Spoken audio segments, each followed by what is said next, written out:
PSMT ini berdiri karena kerusuhan Mei 98. Oke guys, welcome to my channel. Jadi kali ini kita bersama dengan Susuk Peng Suyoto, yaitu dia adalah merupakan Wakil Ketua Umum PSMTI Pusat dan juga Dewan Pembina PSMTI Riau dan CIO PT Bengkalis Kuda Laut. Jadi, apa kabarnya hari ini? Baik. Oke, jadi kali ini gua menyediakan beberapa pertanyaan untuk Susuk jawab. Ya, ini ada kaitannya dengan suatu organisasi Tiongkok yang ada di Indonesia atau di Pekanbaru. Jadi langsung saja ke pertanyaan pertama. Jadi ini dia. Jadi Susuk ini kan dulu adalah ketua dari PSMTI Riau. Jadi apa suka dan dukanya gitu? Ya, menjadi ketua sebuah organisasi masyarakat ya, memang tentunya tidak semuanya suka, ya, tentu pasti ada duka. Ya, kalau pengalaman selama 10 tahun saya menjabat dari 2010 sampai 2019, sebenarnya 9 tahunan, tentu banyaklah yang dialami ya. Ya, memang saya berkecimpung di PSMTI ini sudah dari awal berdirinya PSMTI di Provinsi Riau. Ya, dari 2002 waktu PSMTI mulai masuk. Walaupun waktu itu saya merintis sebagai pengurus biasa dulu sampai akhirnya dipercaya sebagai Ketua PSMTI Riau di 2010. Ya, tentu pengalamannya banyak sekali, kegiatan ormas kita begitu banyak dan ya tidak semuanya juga disenangin, pastilah ya, suka dukanya banyak. Berarti PSMTI Riau itu masuk ke Pekanbaru atau masuk ke Indonesia pertama kali itu tahun 2002. PSMTI ini berdiri karena kerusuhan Mei 98. Ya, Indonesia dilanda kerusuhan karena faktor ekonomi, krisis ekonomi dunia. Indonesia terjadi kerusuhan Mei tahun 1998. Lalu di bulan September 1998 itulah para founding fathers, para pendiri PSMTI itu mendeklarasikan diri bahwa harus ada organisasi Tionghoa yang tidak berpolitik, yang fokus di bidang sosial, kemasyarakatan, dan tidak melaksanakan politik praktis. Jadi PSMTI ini didirikan Mei 98. Lalu sekarang sudah ada di 31 provinsi se-Indonesia. Sedangkan di Riau sejak 2002 didirikan sampai sekarang ini.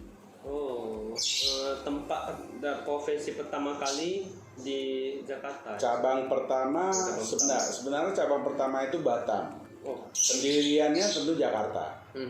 Ya, lalu dibukalah cabang pertama itu Batam, lalu mulai menyebar sampai saat ini di 31 provinsi dan lebih dari 320-an kabupaten kota se-Indonesia sudah berdiri PSMTI. Lanjut ke pertanyaan kedua. Jadi menurut Susu apa itu pemimpin? Sang pemimpin, kan banyak sekali orang yang tidak bisa membedakan antara pemimpin dengan bos. Jadi menurut Susu sendiri apa itu sang pemimpin? Ya, memimpin sebuah organisasi tentu berbeda dengan memimpin perusahaan sendiri. Ya. Jadi tentu perusahaan sendiri dengan menggaji karyawan harus kita bedakan dengan cara kita mendorong agar masyarakat, ya pengurus-pengurus PSMTI yang juga tidak hanya menyumbangkan tenaga, tapi juga menyumbangkan uang, pikiran untuk paguyuban ini. Nah, tentunya rata-rata juga banyak yang bos duduk sebagai pengurus di PSMTI ya. Jadi kita tentu harus punya cara-cara sendiri. Ya, kalau saya selalu menyampaikan bahwa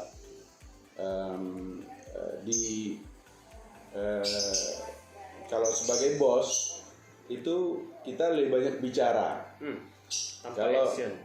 Bukan, Dengan action ya kita bisa bicara, kita bisa top down, kita bisa perintahkan orang melaksanakan sesuatu. Kalau sebagai pemimpin organisasi bukan perintah, tapi kita mendorong, meminta, dan bahkan lebih banyak mendengarkan keluhan-keluhan. Nah, jadi kita bicara itu gampang, tapi mendengarkan lebih sulit.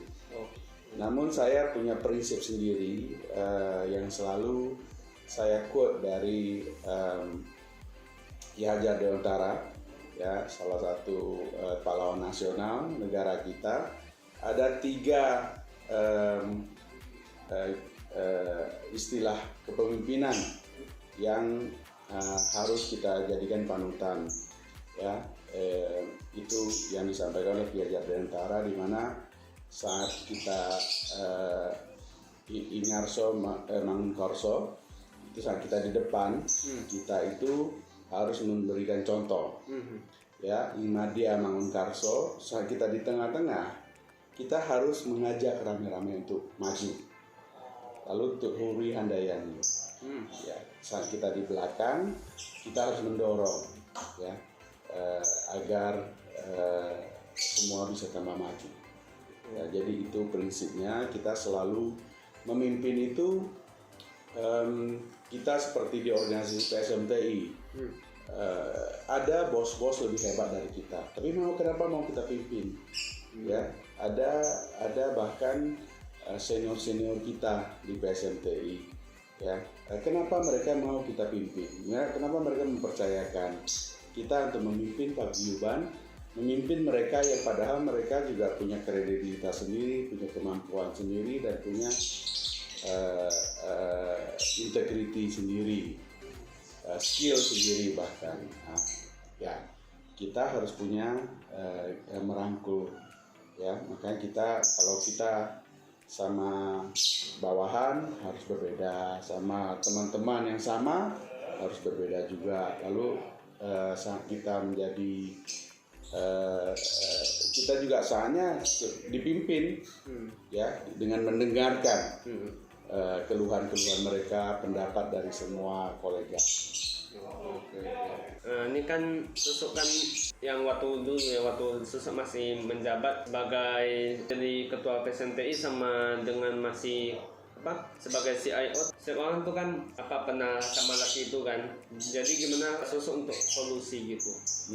Misalnya nih Susuk udah pulang, misalnya ya Susuk pulang dari SMTI, tapi mungkin ada deadline yang Susuk selesaikan di CIO, tapi Susuk udah masa capek gitu. Nah, jadi gimana cara Susuk untuk pecahkan gitu, untuk tetap semangat, untuk tetap menjalankan itu tanpa tunda-tunda? Ya, jadi menjadi mengurus perusahaan sendiri dan sambil sebagai ketua PSMTI tentu menambah beban, namun bukan tidak ada manfaatnya juga sebagai ketua. Lalu tantangan-tantangan seperti tadi sering dihadapi, yaitulah harusnya pertama kita harus menikmati dulu kerjaan kita. Saat kita enjoy dengan apa yang kita lakukan, kita passionate dengan apa yang kita lakukan, kita selalu menemukan semangat untuk menyelesaikan pekerjaan tersebut. Jadi kalau banyak sih bos-bos, tapi belum tentu punya gaya untuk memimpin organisasi, ya. Lalu atau bisa berhasil memimpin organisasi karena tidak punya passionate, tidak punya kegairahan, kesenangan, enjoyment untuk melaksanakan hal-hal sosial. Nah, jadi tentu ini jadi tantangan buat mereka. Tapi bagi Susuk yang sudah sejak SD sangat senang berorganisasi. Ya, saya sudah dari SD ikut pramuka, ikut OSIS, ikut KMR, dari SD menjadi ketua-ketua organisasi itu sudah menjadi satu kesenangan. Sehingga kita sudah punya multi skill kalau menurut saya, bagaimana untuk saat kita bisa switch gaya kepemimpinan kita saat memimpin perusahaan dan saat memimpin organisasi. Ya. Jadi selanjutnya apa program PSMTI bagi mau itu Riau atau mau se-Indonesia? Program pentingnya PSMTI itu apa? Oke, kita harus lihat ini dari kenapa PSMTI didirikan. PSMTI didirikan karena kita itu sebagai orang Tionghoa di Indonesia selama ini merasa kita sudah sangat sering bersosial, sangat sering berbakti kepada negara dan masyarakat, bayar pajak juga tinggi ya, wihara-wihara, kelenteng-kelenteng, sering juga melaksanakan bakti sosial. Lalu kenapa juga kerusuhan tetap terjadi? Ini kita rasakan kita perlu. Dulu ada Bakom PKB, tapi Bakom PKB itu memang menyelesaikan masalah sosial kemasyarakatan. Cuma dia undergo dari Partai Golkar. Saat setelah kerusuhan 9 Mei, kita merasa ormas Tionghoa itu harus non partisan, ya, harus berdiri di tengah melaksanakan misi-misinya. Misi-misi kita sebagai PSMTI berbeda dengan ormas-ormas Tionghoa lainnya yang mayoritas sosial dan kemasyarakatan atau kekeluargaan seperti marga-marga, seperti ikatan keluarga, yaitu lebih ke kegiatan-kegiatan sosial. PSMTI bukan hanya sosial. Misi pertamanya justru berharap agar kita itu bermasyarakat, berbangsa dan bernegara. Jadi kita hidup dalam komponen masyarakat itu harus menyadari bahwa harus menghilangkan gap ini antara seluruh komponen bangsa Indonesia. Ya, kita harus berperan aktif bersama ormas-ormas etnis lainnya, berhubungan baik. Lalu berbangsa, ya, kita itu harus mencintai bangsa ini, menunjukkan kecintaan kita kepada bangsa ini bukan hanya dengan membayar pajak, tapi juga kita hadir dalam pesta kemerdekaan, hadir dalam kegiatan-kegiatan yang diajak oleh pemerintah, hadir dalam kegiatan bela negara, ya. Jadi kegiatan-kegiatan berbangsa bernegara inilah yang dulu itu kurang sekali. Nah, itu harus kita sadari. Lalu PSMTI juga mendorong misi kedua agar orang Tionghoa itu masuk dalam arus besar bangsa Indonesia. Jadi orang Tionghoa yang dulu didiskriminasi agar tidak boleh masuk sebagai PNS, ya, tidak bisa masuk menjadi polisi, tentara, ataupun sedikit sekali lah yang bisa masuk karena didiskriminasi. Kita sekarang ini mendorong agar generasi muda kita masuk dalam arus besar bangsa Indonesia. Ini yang misi kedua PSMTI. Jadi siapapun yang mau jadi polisi, tentara, jaksa, PNS, ya harus kita dorong di PSMTI. Lalu misi kita ketiga itu barulah memantapkan jati diri kita sebagai orang Tionghoa. Ya, jadi PSMTI ini memang kita perlu tetap mendorong agar budaya-budaya kita yang dulu dilarang, Imlek dilarang, ya, karena perjuangan PSMTI lah mungkin bersama beberapa komponen kita itu sekarang bisa merayakan Imlek sebagai hari libur nasional. Begitu banyak sudah adat istiadat kita yang dulu dilarang, ya, sekarang sudah bisa. Itu lalu undang-undang yang diskriminasi, misalnya pencabutan undang-undang SBKRI, ya, penetapan undang-undang anti diskriminasi, ya, itu perlu perjuangan dan dorongan, dan rasanya cara kita itu ya juga harus dengan seluruh komponen. Jadi tidak bisa hanya di Jakarta yang punya peran, harus seluruh kabupaten kota dan provinsi, ya, bersama-sama untuk mencapai itu semua. Ya, jadi misi lalu tentunya misi terakhir menjadi kesejahteraan, ya, masyarakat, yaitu dalam bidang ekonomi, kesehatan dan pangan, ya. Ini juga merupakan misi dari PSMTI. Lalu kan soal diskriminasi dulu kan seperti ada sebutan Cina. Ya, itu sudah Ini gimana? Sejak 2000 Yang masa 10 siapa ya? Pada 2000 waktu ketua umum kita terpilih di Pekanbaru, ya Pak David Hermanjaya, hal pertama yang beliau lakukan adalah menulis surat kepada Presiden SBY agar PP yang menyebut istilah Cina itu dicabut, dan sudah dicabut. Ya, sekarang sudah tidak ada lagi istilah Cina. Sekarang penyambutan yang benar adalah Tionghoa, ya, dan kita juga berharap agar tidak ada lagi kesan-kesan diskriminasi kepada warga Tionghoa. Kalau misalnya nih, saya sesama Tionghoa, misalnya saya dengan teman, misalnya kami tidak akrab lah gitu, tapi kalau panggil dia Cina sebagai canda-candaan, itu kakak gimana? Sebenarnya kita di PSMT mendorong orang tidak memakai kata-kata itu, karena memang kadang-kadang bahasa itu seperti punya konotasi negatif, terutama bagi orang yang lebih sudah berumur ya. Jadi seperti di Amerika, orang hitam dipanggil nigger, barangkali sesama orang hitam manggil nigger biasa, tapi orang lain mengambil nigger, mereka merasa tersakiti, ya, merasa sedih. Di sini kita juga mendorong agar semua, termasuk kita, kurangin pemakaian atau jangan sampai memakai istilah Cina, karena secara undang-undang pun sudah dihapus. Lalu yang kedua ini juga tentang diskriminasi. Yang seperti kemarin kita kan ada sebuah masalah lah ya, bukan ya sebuah masalah sih. Yang di Amerika tuh kan ada apa? Asia Head ya. Jadi ya gimana penduduk susuk tentang itu? Ya, itu penyebab utamanya adalah policy Trump, ya, yang terus-menerus anti Cina. Ya.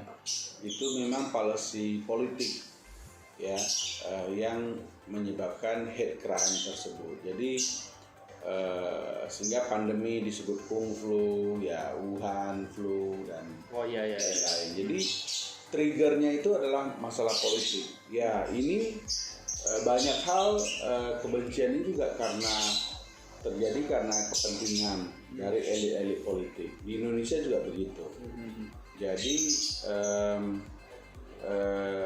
kadang-kadang ormas-ormas ekstrim itu dipakai oleh politisi yang tidak bertanggung jawab untuk melaksanakan misinya. Ya, nah itu yang terjadi di Amerika. Provokasi lah ya. Diprovokasi oleh Trump dan kroni-kroninya. Sekarang mereka sudah kalah di presidensial, sehingga sekarang menjadi scapegoat, ya, menjadi kambing hitam, dan orang-orang minority itu karena sudah terlalu lama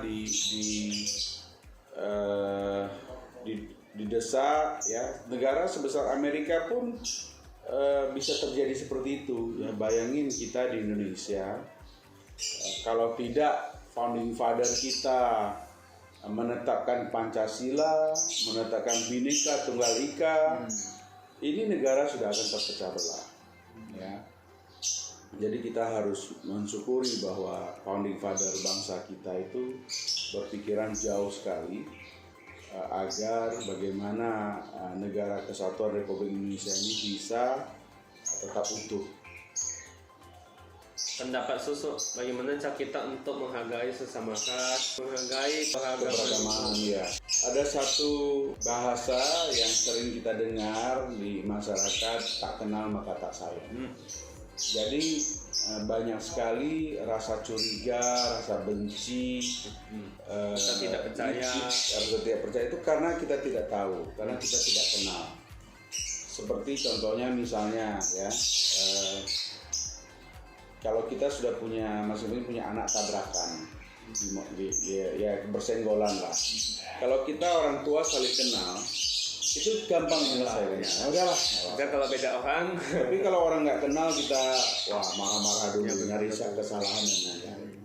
Jadi upaya bermasyarakat itu juga begitu. Kita harus kenal, harus sering berkumpul, harus sering berkomunikasi, ya. Terjadi sekarang banyak sering karena miskomunikasi, ya itu harus kita perbaiki. Makanya PSMTI terus mendorong dari awal terbentuknya Forum Pembauran Kebangsaan di Provinsi Riau, ya. Ada 54 etnis yang ada berkumpul di Forum Pembauran tersebut.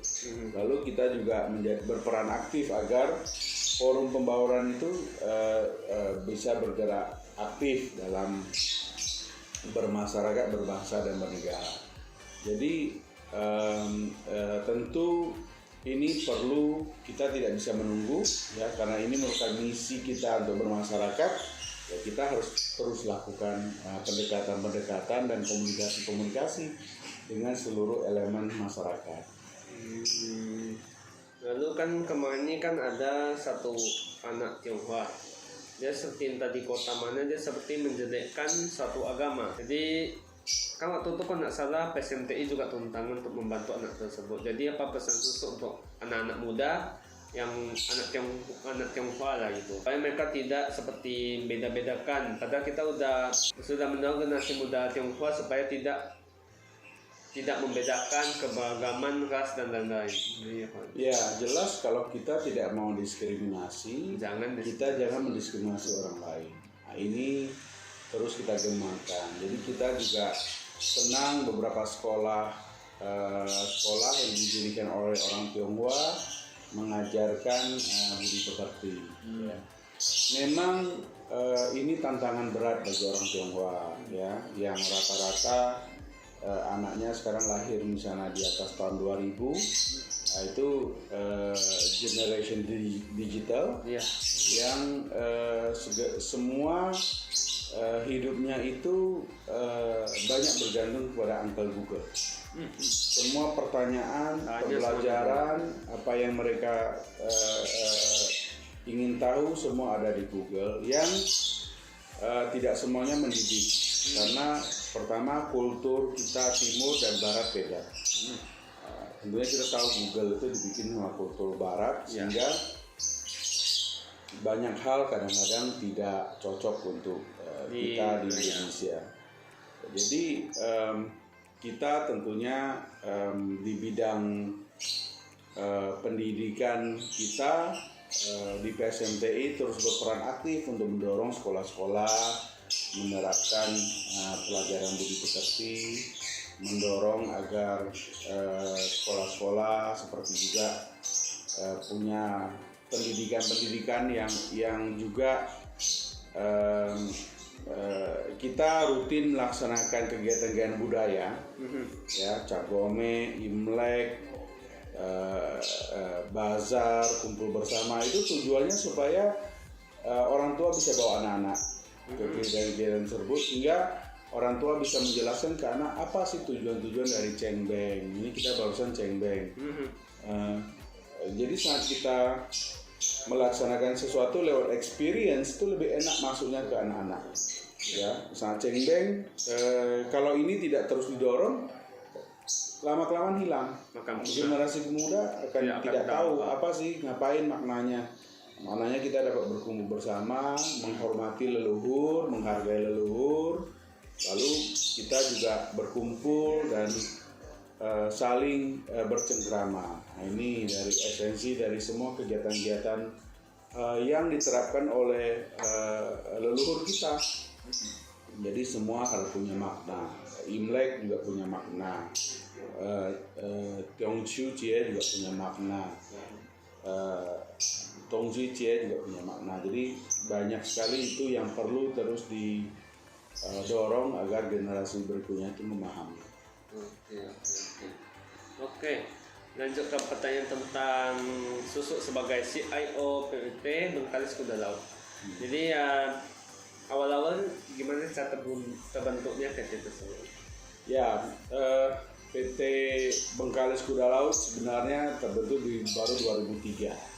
Tapi ini esensinya berdiri dari CV Kuda Laut yang dimiliki orang tua saya, didirikan di tahun 81. Ya, jadi 81 otomatis saya baru umur 7 tahun. CV Kuda Laut. Ya dulu geraknya memang mulai dari punya toko kelontong di pasar ikan. Papa juga punya kapal untuk menangkap ikan di laut, Pulau Bengkalis. Ya, jadi kita juga trading sampai ke trading ikan. Karena Bapak menjadi salah satu pengusaha sukses, selalu dipercaya oleh pemerintah untuk membangun jalan, bangunan pemerintah, pasar milik pemerintah melalui CV Kuda Laut tersebut. Waktu saya mulai pulang tahun 99, pulang dari kuliah, saya mulai dipercaya Papa untuk mulai menjalankan kegiatan-kegiatan membantu Papa. Papa juga kebetulan saya anak kelima dari 6 bersaudara. Saya juga minat di bidang teknologi lingkungan. Ya, kita mulai menggerakkan usaha Papa ke arah yang lebih modern. Saya memegang bagian CV teknologi Kuda Laut itu ya di bidang environmental technology. Lalu berkembanglah supaya kredibilitas dari CV ini lebih baik, ya kita harus meningkatkan ke PT Persero terbatas, ya. Karena saya dari Bengkalis, kami bikinlah namanya PT Bengkalis Kuda Laut. Oh, berarti setiap misalnya susuk punya koko, susuk punya apa yang lain-lain, apa di masa yang lain itu berarti saling bentuk juga ya tuh? Ya, saling mendukung, saling berkolaborasi, ya kita rutin berkomunikasi. Ya, kemudian orang tua memang mengajarkan kami untuk dekat dan mendidik kami untuk akrab, sehingga kami juga banyak menyalakan bisnis itu bersama-sama. Okay. Lalu kan susuk nih seti menjalankan kerja orang tua, kan? Jadi ya kan kita zaman sekarang ya anak-anak muda sekarang dia seperti apa namanya? gengsi untuk menjalankan udah kerjaan orang tuanya. Jadi gimana pesan susuk untuk gitu? Sebenarnya itu tergantung orang tua sendiri. Kalau menurut saya, kenapa anak itu mau tidak mau, kesalahan terbesar tetap orang tua. Walaupun lingkungan yang memberi impact kepada anak tersebut juga ada dalam diri sendiri, genetiknya juga ada teman-teman. Tapi kita sebagai orang tua tentu harus punya kewajiban untuk mendidik supaya anak kita itu punya paling penting adalah etika kerja keras, ya, dan punya integritas tinggi. Jadi selalu seperti saya sendiri dengan istri berprinsip agar kalau kami enjoy dengan apa yang kami kerjakan, tentu kita bisa kerja maksimal. Jadi anak-anak tentu kita harus lihat terus, ya, passionnya di mana, kesenangannya di mana, nanti apa yang dia mau jalankan, apakah dia akan memegang perusahaan kita juga belum tentu. Nah, cuman kalau kita punya usaha begitu besar, kita akan coba ngedrive dia untuk memegang bisnis itu ke depan, nah, tentunya dengan mengencourage hal-hal yang akan disenangi di bidang tersebut. Nah, jadi tentunya semua anak-anak tentu di shape oleh lingkungannya dan genetik, ya, faktor intern dan eksternnya. Tapi ya kita harus yakin bahwa setiap orang punya kemampuan untuk berubah, punya kemampuan untuk beradaptasi dengan situasi. Nah, itu yang paling penting. Kan kalau misalnya kita enjoy suatu pekerjaan yang kita suka kan jadi tidak terasa berat juga kan, daripada yang seperti kita yang tidak sesuai dengan passion kita seperti berat gitu. Ya, tentu kalau sesuatu yang dipaksakan tidak akan bisa berlangsung panjang. Oke, lanjut. Menurut susuk seorang orang pemalas itu ada peluang nggak itu untuk menjadi seorang pemimpin? Kalau pemalas sih hampir tidak mungkin, walaupun accident happen, ya. Kadang-kadang ada kecelakaan yang bisa orang bilang, oh orang malas, oh dia malas dulu tapi sekarang kok bisa sukses. Kadang-kadang itu bukan malas, ya. Kalau orang malas nggak mungkin bisa sukses, ya, kecuali kecelakaan. Tapi mungkin dia malas karena dia tidak senang, dia menjalankan hal yang dia tidak senang. Jadi waktu sekolah kita bisa lihat banyak orang sukses sekarang seperti Mark Zuckerberg, itu juga ya, kena kick out dari sekolah, ya. Juga dulu dikira malas, ya. Banyak orang-orang sukses juga, orang genius dikira malas karena gurunya waktu itu tidak memahami kejeniusan anak ini, sehingga dia merasa hal yang disampaikan oleh guru-guru itu hal yang dia sudah terlalu gampang dan buang-buang waktu dia. Nah, ini banyak sekali yang terjadi di masyarakat. Jadi kalau orang malas tidak mungkin bisa sukses. Jadi pertanyaan selanjutnya, semua sudah terlaksanakan nggak? Seperti ya sebagai pembina PSMTI atau sebagai CIO PT Bengkas Kuda Laut, semua sudah terlaksana nggak? Atau masih ada yang mau ditingkatkan lagi? Tentu kegiatan kita, misi-misi kita di PSMTI itu nggak bisa selesai. Ya, itu harus terus-menerus dirawat. Ya, seperti persahabatan, keluargaan itu kan harus terus dirawat. Nggak bisa karena kita keluarga lalu kita nggak mau ngapa-ngapain, nggak mau ketemu tiap tahun, nggak pernah. Kita keluarga sedarah aja kalau kita tidak mau melaksanakan apa-apa setiap saat, ya nggak mungkin, nggak akan dekat. Jadi begitu juga persaudaraan sebangsa setanah air kita ini. Jadi itu perlu terus dirawat, terus dijaga melalui ormas-ormas seperti PSMTI dan ormas lainnya. Jadi kegiatan fungsi kita ini tentu tidak akan berakhir. Lalu sebagai perusahaan tentu harus terus berkembang. Sekarang ini masa pandemi yang sangat menyulitkan banyak perusahaan termasuk perusahaan kita. Upaya surviving di tahun lalu kita lalui dengan baik. Ya, kita tahun lalu benar-benar gelap sejak pertama ada pandemi, nggak tahu ini dunia kiamatkah atau apakah ini kan. Jadi kita coba lalui dengan bertahan. Bersyukur perusahaan kita masih bisa bertahan, anggota karyawan kita semua masih bisa bertahan, masih bisa full kerja maksimal. Begitu juga tentunya pandemi ini belum berakhir, masih banyak tantangan yang harus dihadapi, dan perusahaan tentu masih memerlukan untuk terus maju ke depan. Oke. Lanjut ke pertanyaan terakhir. Apa pesan susu untuk mereka yang lagi menonton yang sedang mereka mau tapi mereka bermalas-malasan untuk memulai sesuatu? Oke, ini memang tergantung diri sendiri. Ya, diri sendiri saat umurnya kapan ya. Jadi kadang-kadang kita kalau masih di SMA kita ngambil jurusan apa ya, itu penting. Tapi rata-rata orang masih umur 17-an, 16-an itu masih belum mengerti dunia itu akan bekerja seperti apa. Namun mulai serius anak-anak Anda kuliah, ya, jurusan apa yang mau diambil.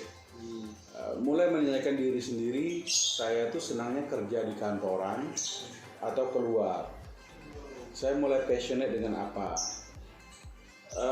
Banyak generasi muda sekarang tuh suka ikut-ikutan. Iya betul. Ya, orang bisa sukses jadi bikin apps mau ikut. Orang bisa sukses bisa bikin konten semua ikut. Ya, tapi mereka nggak ada passion di bidang. Passionate ya, harus passionate menyintai bidang tersebut. Ya, itu berbeda. Ya, jadi kita jangan mau jadi follower. Pesan susu mulai dari pertanyaan dasar itu. Saya senangnya itu bertemu orang kah, bicara begini kah, ya, atau saya senang duduk di meja kerja fokus di depan laptop saya, tak mau diganggu sama orang lain. Itu bidangnya sendiri sudah berbeda. Lalu menjurus lagi, ya, bahwa dunia sekarang apa? Sekarang ini pandemi. Apa yang dibutuhkan orang ke depan? Lalu saya sukanya di mana? kerjanya di Pekanbaru kah, Jakarta kah, Singapura kah, atau bagaimana? Karena lingkungan tempat kami bekerja menentukan. Kalau orang sekarang di Pekanbaru kerja, bisa kerja di bidang perminyakan atau sawit, itu justru tidak akan mati. Karena dua bidang ini masih akan bertahan dan paling besar di Riau. Nah, tentu itu akan mempengaruhi dari pertanyaan-pertanyaan mempengaruhi dari keputusan kita. Jadi kembali kepada generasi muda sekarang, memang tidak boleh malas-malasan, ya, kerja keraslah untuk masa depan, ya. Memang jalankanlah hal yang Anda passionate, ya, senang. Nah, namun juga memastikan jangan sampai apa yang Anda senangi, apa yang Anda kerjani tidak menghasilkan apa-apa. Nah, itu akan membawa hidup Anda percuma. Oke, mungkin begitu saja untuk kali ini, untuk ya saling menghargai sesama ras, ya walaupun kita berbeda beragaman atau berbeda kepercayaan atau sebagainya dan selainnya, tetap menghargai orang lain. Oke, jadi ya Elvira, stay tuned.